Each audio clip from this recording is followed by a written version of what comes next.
এখানে on record বলে গেলাম 4 তারিখ ভোট বাক্স খুলবে, দিল্লির বুকে গণতান্ত্রিক প্রগতিশীল সংবেদনশীল পরিবর্তনের সরকার প্রতিষ্ঠিত হবে এবং সেই সরকারে বাংলার মানুষ চালিকা শক্তির আসনে থাকবে।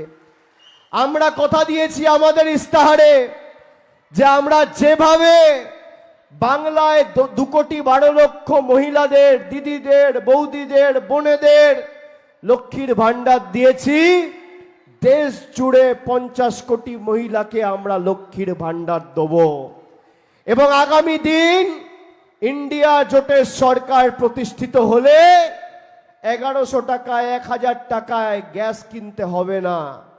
গরিব মানুষ, বিপিএল পরিবার, তালিকাভুক্ত যারা, তারা বছরে ফ্রিতে বিনামূল্যে বিনা পয়সায় আমাদের সরকার, কেন্দ্রের সরকার 10টা করে গ্যাসের সিলিন্ডার সবাইকে দেবে।